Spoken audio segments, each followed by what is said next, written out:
Hello darlings, it's Amithia, your dark romance witch. I am here with my November wrap up. It has been a wild month of concerts and reading and learning and reflection. It's been absolutely bonkers.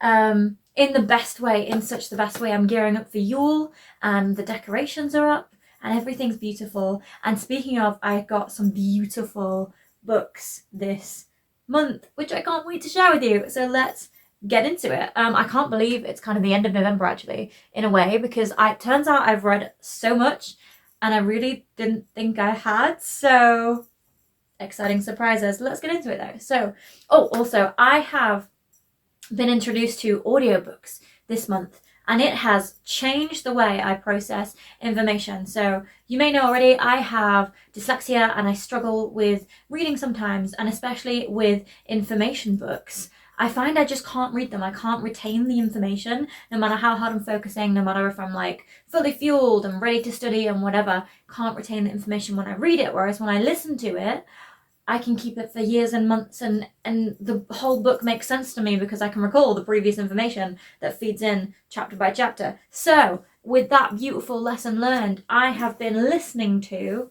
Women Living Deliciously by Florence Given. It's bloody gorgeous. The cover is so colourful and it's embossed. These words, they're raised. And at the back we have a picture of Florence, and the book just absolutely matches her adorable pink aesthetic, like her striking pink aesthetic too. Anyway, Woman Living Deliciously is a bit of a reflective, like, social commentary that goes through how to live deliciously, how to live in an empowered way that rejects patriarchy and empowers us as individuals. And it's geared towards everybody in every walk of life, and it just looks at dismantling the internalized patriarchy. And for me, I'm so glad to pick up this book because I've been looking at institutional patriarchy for this year, and I kind of combat that in the work I do anyway, but I was stuck because I was only progressing so far, and then this book kind of goes into internalized patriarchy and misogyny, and it just switched on so many light bulbs, and I adore it for that. And the way it's written too, it's written in an accessible way that explains things without going into like paragraphs and paragraphs of explanation over a single term, right? It puts things into practice in a way that helps you kind of understand what's going on. But it's also written in a very like real, very raw way. We have like reflections from Florence herself. We have like many a swear word used, but in like an emotive way, right? That really kind of gets the point off and again makes it relatable, which is awesome. And I just love it. Like, I got to page flipping 3 and there was a sentence that I wanted to quote, which was about women being seen as ornamental, not even human beings, but as ornaments. And like, I picked it up, I got to page 3 and I was like, yeah, this is going to be my entire personality for the next month. And it has been. So it's been like a really bracing but also gentle and also empowering way to learn about feminism. And I'm so happy I have audiobooks because I've been able to get through the whole bloody book in about a week in an audiobook, whereas I was struggling to get through maybe 25, 50 pages at a time before when I took myself to cafes. And I'm like, yes, so amazing. So I'm so excited. And I feel like different parts of this book are going to be helpful at different points of people's lives, and like for reminders of different parts of the empowering, living intentional kind of journey. Like, for example, there were some parts of this book that I've already done the work of, so I already knew the content, I already knew how to live it. For example, living as your authentic self, I do that. I've done that harsh lesson over the past kind of 5 years, and here I am, right?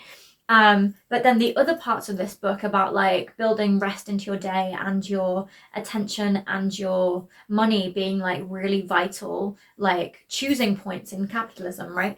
And ways to kind of create restful benches in our mind, because our attention is a commodity in capitalist society. So one of the strongest powers we have is where the hell we put our attention, right? So there's bits and pieces that are really, really impactful to me right now. There are the bits that are going to be beautiful, beautiful reminders at different parts of my life. Maybe, I don't know, in a couple of years I forget a bit of authenticity or whatever, right? I feel like this is a book that you can dip in and out of, like you don't have to read it all at once. And I also feel like it's teachable in like tiny chunks and as a whole volume, and it's going to be relevant to your life at different points. You know what I mean? I feel like this book is something you can reread and get something new from it every single time. So I'm so excited to have this in my library. I've literally bought it for a friend of mine because I was like, it's going to be like the middle chunk of this book is going to be relevant to where you are right now. And I'm so excited to keep supporting this author, because I really love the tone that she speaks in. It's a similar tone that I speak to myself internally and externally, let's be real. I have ADHD, I talk to myself all the time.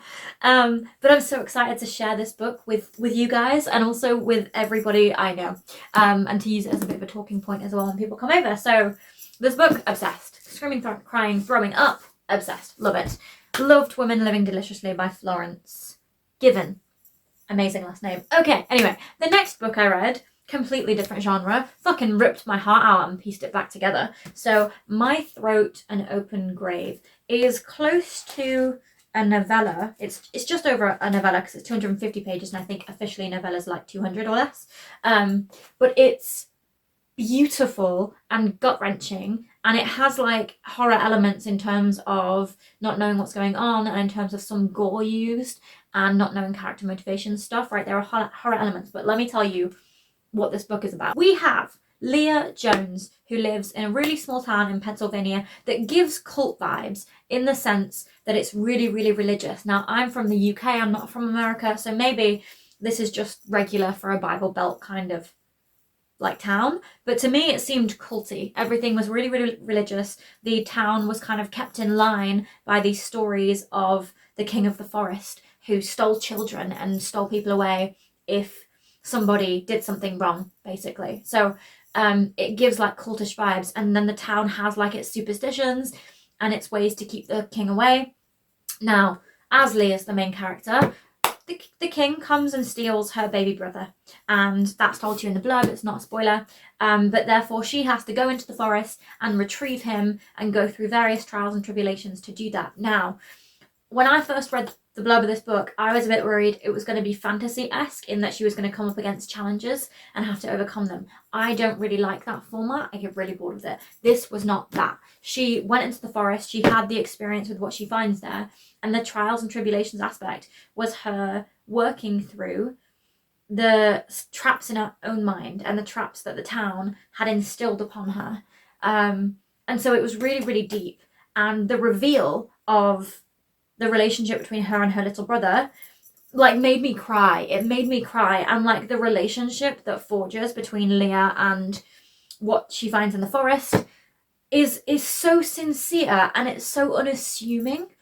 It's bloody gorgeous. And then you've got like behind that, you've got the imagery, the gorgeous, ghostly, gorish imagery of Leah's relationship with this phantom in the forest who she tries to avenge, essentially. And then there's also like a side story of her with another ghost in the forest, and you kind of get this beautiful imagery of decay and death, and then a slow realization as that mystery is unveiled. And the way it's done just rips your heart out. It's fucking gorgeous. And I'm so happy I read it. Like, it made me cry. It dealt with grief. It dealt with societal pressures. It dealt with, obviously, religious trauma. It dealt with, like, the traps of your own mind. And it was also a bit of a kind of coming of age, like stepping into yourself and who you are. And so this pulled on so many heartstrings in 250 pages. It pulled on heartstrings I didn't even know I had. It was amazing. And the writing was really, really lyrical. Now, if you are more of a romance reader, maybe you'd want a little bit more out of the relationship between Leah and what she finds in the woods. But if you're reading this for more of the horror aspect, the mystery aspect, the cultish aspect, or just the lyrical kind of writing style, you won't be disappointed at all. It's gorgeous and gut-wrenching, but it stitches your heart back together. Again, not a spoiler. It kind of alludes in the blurb that the ending kind of satisfies you, you know, and it doesn't give too much. Like, it leaves a lot to the imagination, but in the best way. So I'm so glad I read My Throat, an Open Grave, and it was really easy to read as well. Like, the language was really lyrical, but also really easy, which was awesome. So I'm just so glad. I'm gonna buy my own copy. This is one I borrowed from a friend, and I want it on my shelves. Like, it's gorgeous. I didn't know I need to be healed in the way this book heals me. So thank you so much to Tori Bovalino for writing this. Right, for a different kind of gut-wrenching, You ready for some dark romance, guys? For a different kind of gut-wrenching, we have Haunting Adeline. If you're in the dark romance community, you will likely know what Haunting Adeline is already. For those of us that don't, who are maybe new here or new to dark romance, Haunting Adeline is a romance between Adeline and her stalker, Zaid. Now, there's also a mystery element with her grandma and who is dead, so you're reading kind of the grandma's diary, and it's really awesome how it intertwines and mirrors what's happening currently with Adeline. But there's like a mystery plot of like who murdered her grandma and her grandma's like relationship with her stalker in the past. And then there's also the current mystery of who the hell Zaid is and does he mean her harm. And then there's like, this also deals a bit with trigger warnings ahead. This also deals a bit with organized crime. I'm not going to say which type in case it triggers people to be mentioned, but look up your trigger warnings and it will be made clear. It doesn't go into super depth in this book. It just kind of states these things happen. This is how they operate. The cliffhanger like rips your breath from your lungs. So this book mainly deals with the romance and trust built between Zaid and Addie. There's a fear kink, there's many other kinks, and there's some gorgeous, gorgeous scenes of like carnivals and mystery and horror. And if you love horror, like gothic horror, the writing in this is beautiful. So the blurb doesn't really tell you much aside from that there's a stalker and there's an Addie and that they're obsessed with each other. But the main thing follows their kind of relationship growing, and then you've got like Addie trying to date but getting involved with really, really dangerous people, and then you've got like the suspense of the organized crime, and then you've got like this added mystery of what the hell happened to her grandma. How did her grandma die? Who was it? Because there are a couple of suspects and like they would each be horrific in their own way. And the way that mirrors kind of what's happening between Addie and Zaid, and Addie like coming to terms with the fact that she enjoys her stalker, and their relationship progression. There are some spicy scenes between these two guys, but they're always in kind of these gothic horror kind of settings, which is gorgeous. And then in the background of that, you've got like dismantling of the organized crime going on, which adds like quite a high thrill aspect, because you don't know if Zaid is going to be safe, you don't know if Addie's going to be safe, you don't know if the organized crime are going to get away with it, because there are even kind of some culty vibes there as well. It's wild. There's so much in this book. And then it also explores like fear kink and dubcon, but there is consent as an emphasis. Like you'll understand why when you understand what the organized crime element, but it's just gorgeous. I will say the author describes her hair as cinnamony way too many times. And so I started rereading it, and then I had to stop because I remembered it too well from 2 years ago when I read it exclusively while listening to Deftones. And can I just say, Deftones make the perfect accompaniment to this book. If you're going to read book 2, it's way heavier. It deals with the organized crime aspect way more. There is on-page essay, there is on-page torture, and there's on-page rescue scenes and recovery scenes. It's way darker and hardcore. If you want an introduction to stalker dark romances, I think this is a good start if you're starting with book 1. Do not start with book 2 if that's your introduction to dark romance. And please, again, read your trigger warnings before you jump into it, but have a good time, honestly. Gorgeous writing. I'm not going to say it's lyrical, but it is character driven, and like the plot moves at quite a good pace, because there's so much going on that it flits between them really, really well, and they all interlink really, really well, so you can kind of keep up and know what's going on.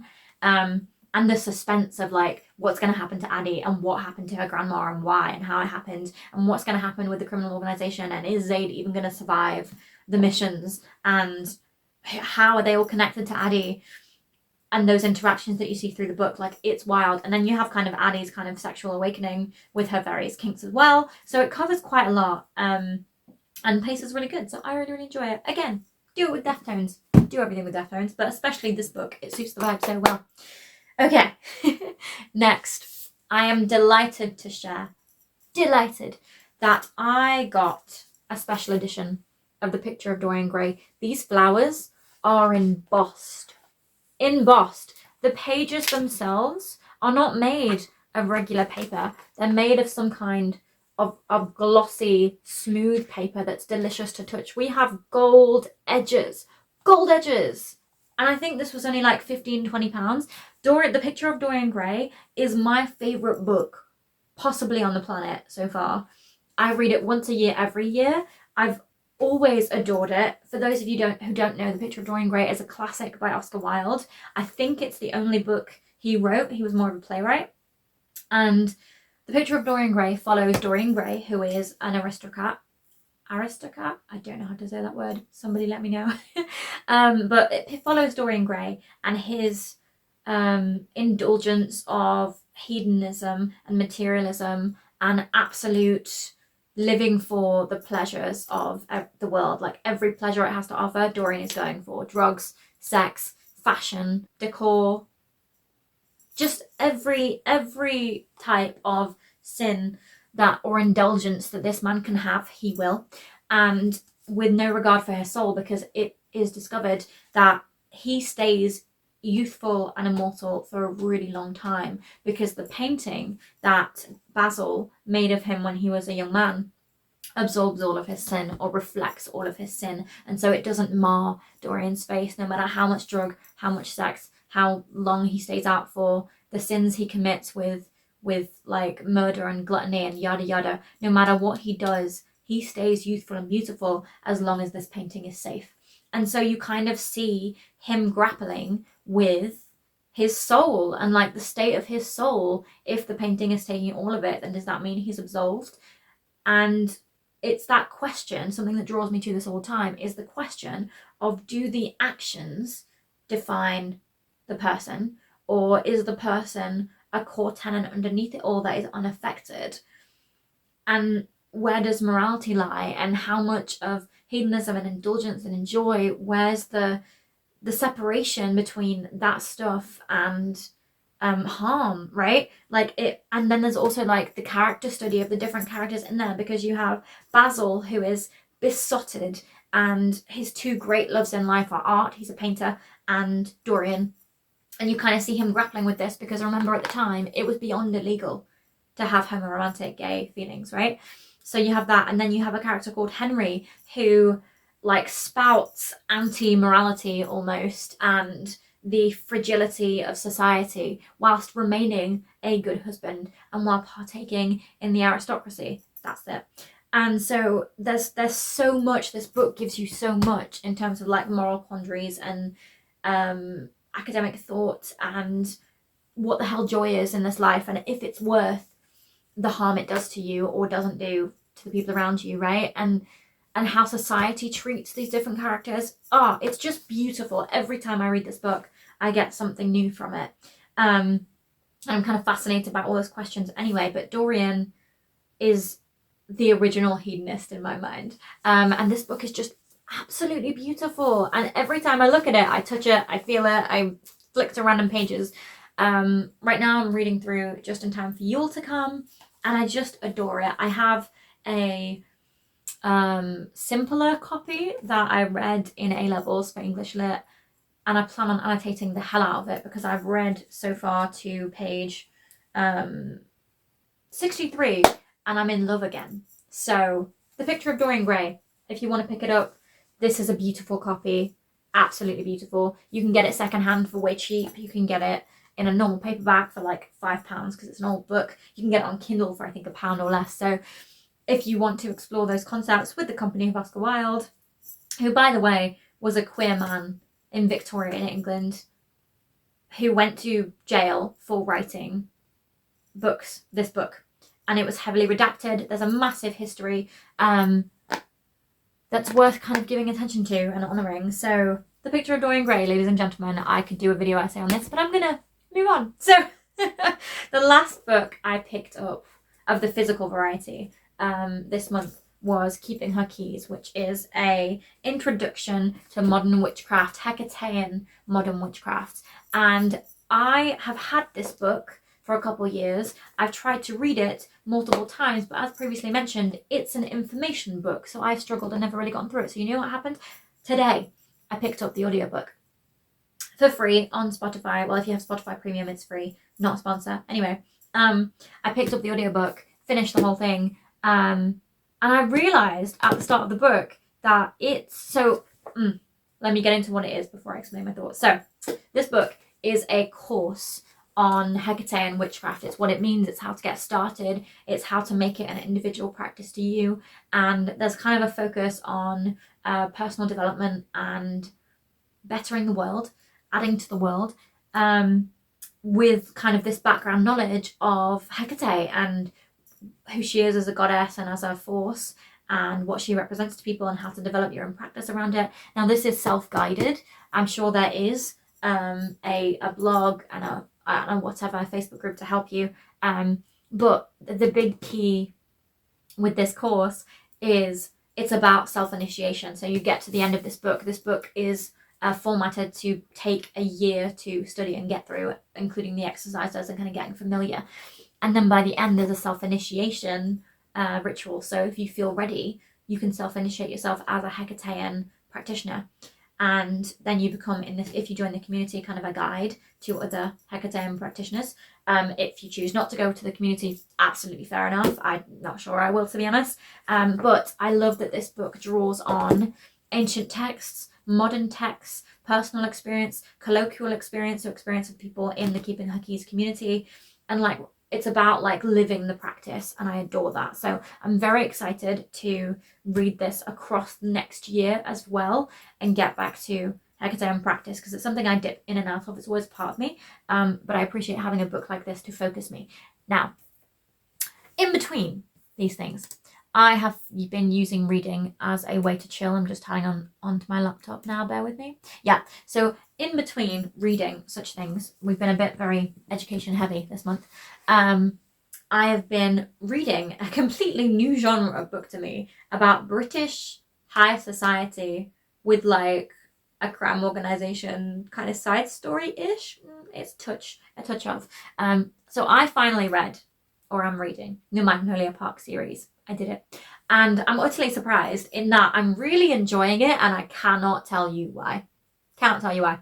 But the Magnolia Park series follows a group of high society British people who have various romances. We have Magnolia Park's the first book, which follows Magnolia and BJ and their kind of inexplicable pull to each other that almost defies gravity. Like, they are each other's gravity, I would say. And it's very, very character driven. Like, if you're looking for stuff to happen, I'm going to say not a lot does. Like, their interactions, there are many, but like in terms of like content, like as in there are no like heists or weddings or yada yada in Magnolia Park's the first book.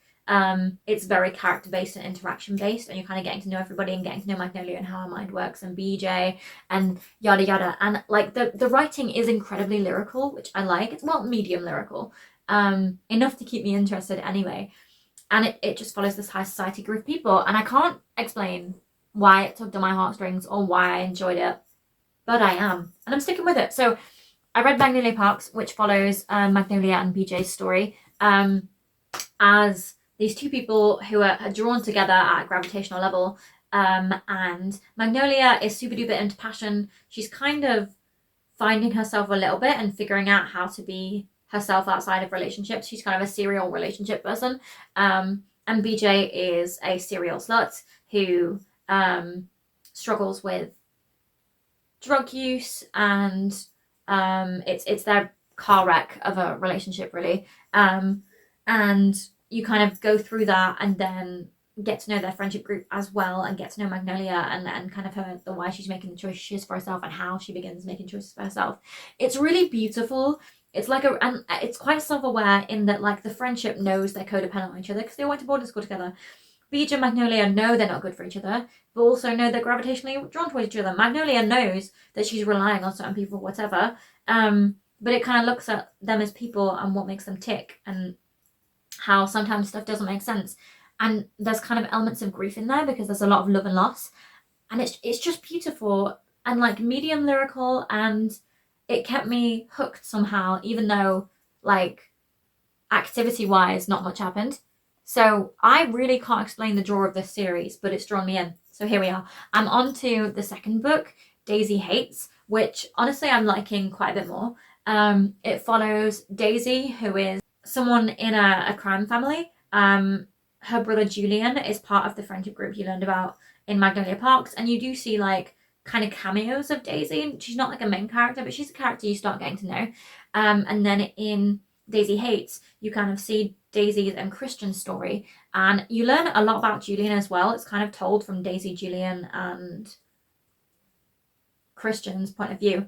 And it's really, really cool. I really, really like it. You've got like the crime element of Daisy and Julian's family. You've got Daisy's various relationships with different people in the book, and like how she is so aware of what's happening, but also kind of inexplicably drawn to it anyway. And she kind of deals with these conflicting emotions for different people, and how to love and let go of and maintain like certain relationships whilst also managing like threats to her life. And then there's kind of a subplot of these like big art heists that are going on, which is really cool and really playful, and another way to get to know Julian and his crew. So is that his name, or did I just mix up Daisy Hates with Heroines? Is it Jonah? It might be Jonah. Somebody let me know in the comments. I think it's Jonah. Anyway. So yeah, we've got Daisy, Jonah, I think, and Christian. And it's a really, really cool book. I really like it. Again, more stuff happens in this. You've got like different locations. You've got like the subplot of the heist and stuff. You've got like the conflicting like personalities of Jonah, Christian, and Daisy. And then you've got like, you get to know a new crew in this, and that you get to know like who's around Daisy and like a bit of their personalities and stuff. So I'm really curious through the series if Jonah's crew and Magnolia's crew are gonna, like, I say that Magnolia's friends, like she's very much a high society, quite a delicate person who's not involved in crime as far as I know. But I'm curious if Magnolia's friendship group and Jonah's crew are gonna like cross paths more. They kind of know of each other because Jonah's crew is kind of in the background whenever he's around, because he needs security detail as the boss of a crime royalty in the UK, you know? So I'm curious how that's going to go. And I think there's another book of Daisy in this series, so I'm really, really excited to get to that one. And then I think we come back to Magnolia on Beach. I kind of don't care about Magnolia on Beach right now because of how things ended in Magnolia Parks, but I am curious what happens with Magnolia, because she's still, at the end of Magnolia Parks, a really delicate kind of person. So I'm curious what happens and like how she grows as a person, I think. Beach, I have so little patience for. I really don't care about how, like, why he fucked up. I have no ounce of forgiveness for him. I'm like, you're just fucking up over and over, and I don't care about your redemption. Magnolia, though, I'm really hoping that she learns a little bit of steel and kind of starts making choices for herself more. We shall see. We shall see.